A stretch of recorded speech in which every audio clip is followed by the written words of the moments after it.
Thank you.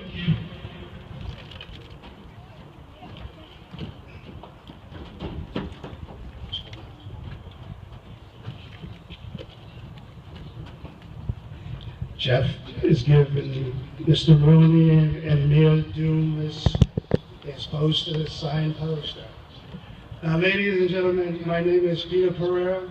I'm the Attleboro High School's boys soccer coach. I've coached here for over 30 years.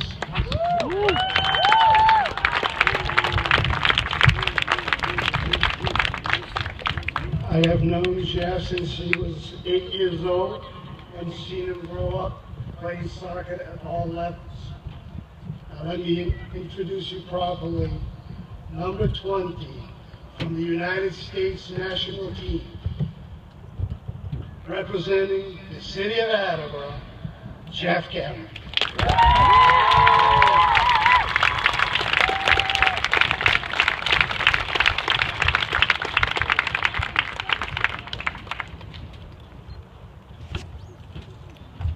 We have a lot of young players here, as you can see.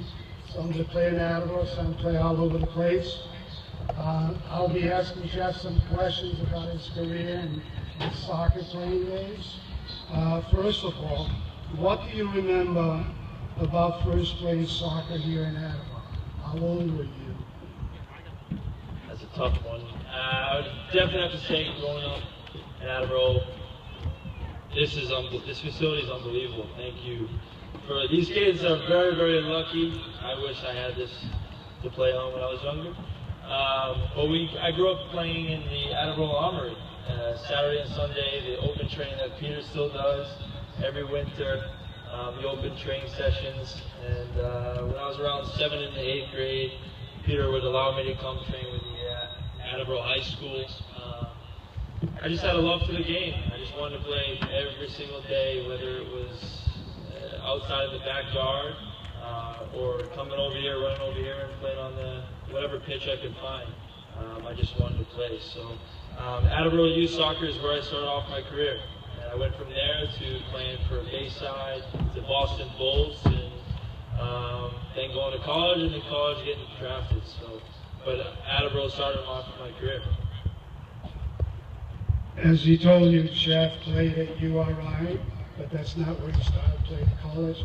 He started at West Virginia, where he was there for 2 years, and then he wanted to play with some of his friends from the area, and wanted his parents to watch him play college, so he moved to URI, where he did very well.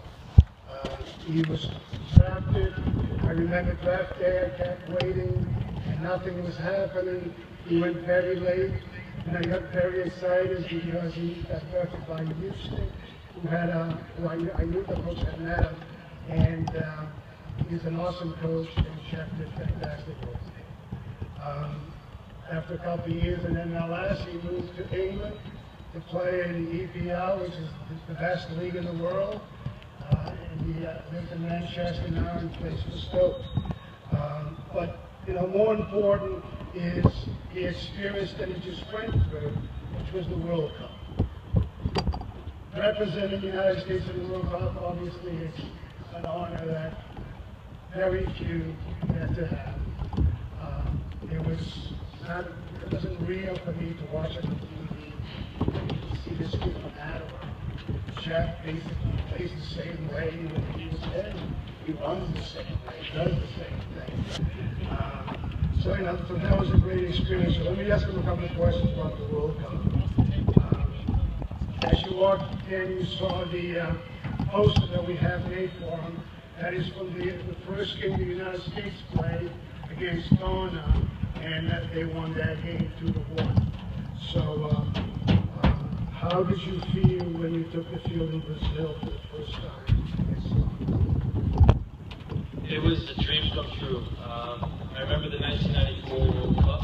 My dad took me to the Foxborough Stadium. I think I got to see, it was Colombia versus Ireland. I remember sitting down and telling my dad that I wanted to play in the national team. I wanted to play in the World Cup. For me, it's the biggest sporting event in the world. For soccer, it's the biggest event of anybody's career. And for me to get that opportunity to put on a U.S. national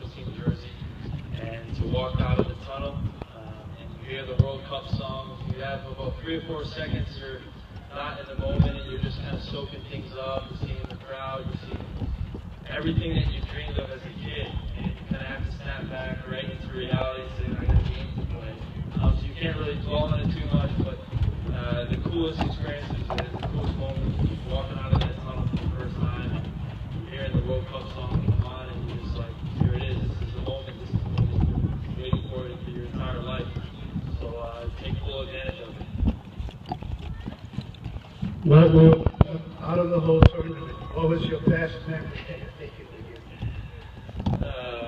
Best memory. So I would say beating Ghana. I mean, no one thought we were going to beat Ghana, not get a point against Portugal, nothing. There's a lot of people that doubted the U.S. to get out of the group, but the 23 guys that were in our squad, we believe since day one, since 2 or 3 years ago, we believe this was the goal of getting out of our group and going on to the next round. And so happens we got put with the 3 hardest teams in the group of death, and everybody just said, oh, there's no chance we're not going to get a point out of the group. And we qualified for the second round, and obviously we were disappointed we fell short against Belgium, but getting a result against Ghana, beating them 2-1 in the style that we did, giving up the goal in the 77th minute, and then coming back and scoring a goal like 5-10 minutes later, it was such a big relief. And we walked in the locker room and we felt like we just won the World Cup because we turned a lot of heads that night. And it got the whole United States behind us. We saw all the videos, the crowds, the bars across from East Coast to West Coast, and your support was immense. I mean, it pumped us up for every single game because we knew back home you guys were supporting us. So thank you guys very much for supporting us through one of the biggest stages in the world, one of the biggest moments of my life, and I'll always remember the support that I had back home.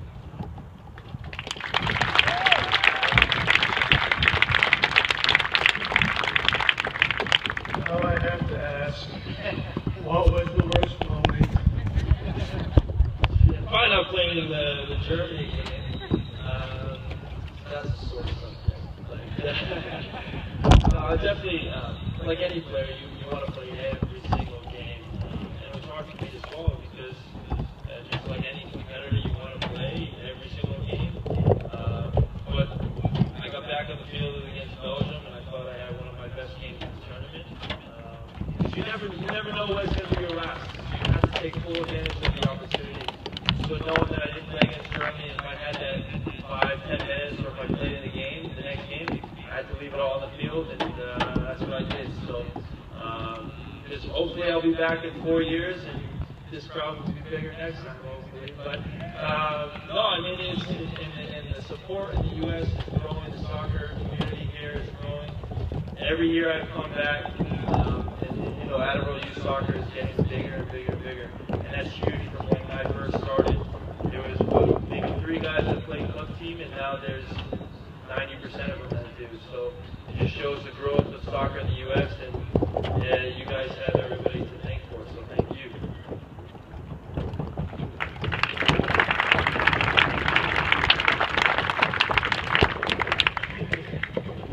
Well, I have to confess, my worst moment while watching the World Cup. As I told you, I've been coaching Attleboro for over 30 years, 34 to be exact. And one of the weaknesses that we have in Attleboro, day one, and I work very hard at this, is having the ball. Attleboro, I always say, we are the worst having the ball. And I always convince myself that I do a good job. It's just that Attleboro players are very smart. They don't want to get a concussion. So, while I was watching the World Cup, I have to confess this was bad. My worst moment was not watching Luis Suarez fight the Italian player. That wasn't it. It was not Brazil getting killed by Germany. That was pretty bad. I feel sorry for them. It was not USA losing to Belgium. The worst moment happened at the end of the Ghana game. It was 1-1. A few minutes left, and you first-class guest. No, we did not get airplanes to come by. It's not the airplanes. He's big, but not that big. So there we are. We're ready to take the corner kick.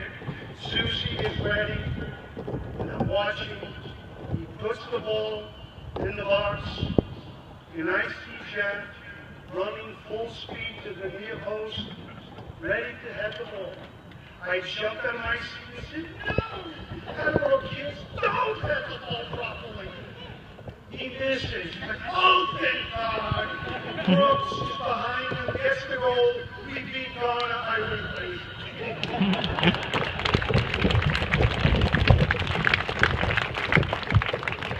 So thank God for Geoff. He did get a touch on it, so I was worried a little bit. A couple more questions. What are your plans and hopes for the future now that you've reached the World Cup? What is next for you?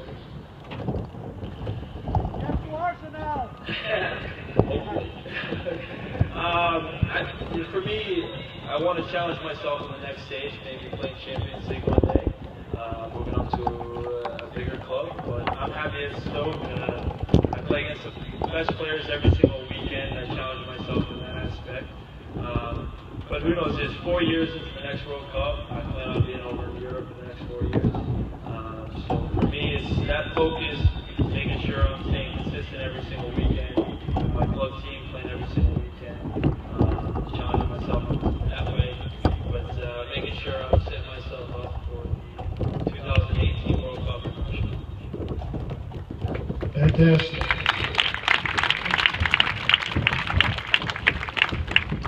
Final question. What advice do you have for all the future soccer players that are here in front of you?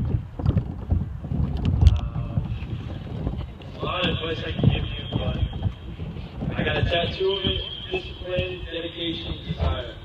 3 Ds that my dad taught me since I was a little kid.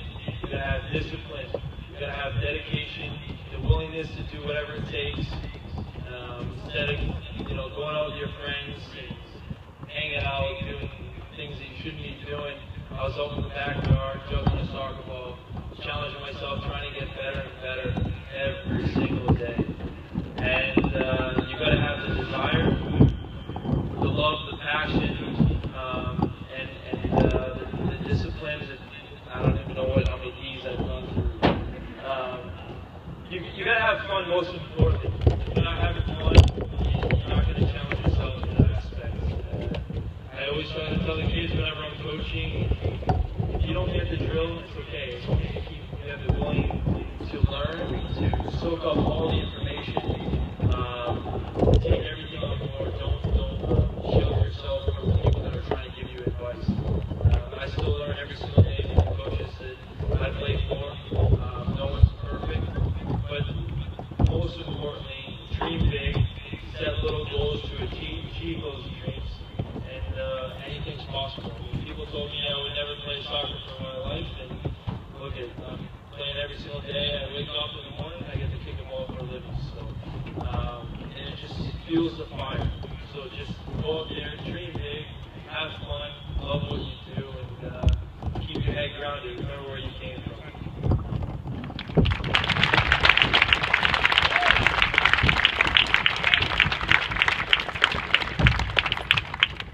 Well, the Geoff is back in Attleboro, like I said. He hasn't been doing well. Yeah, he misses all the crowds cheering and all that. So I'm going to give him a USH cheer that he can remember. Better than the ones he heard in Brazil. Those crazy folk down here. So, Cadney, go for it. USA! USA! USA! USA! USA!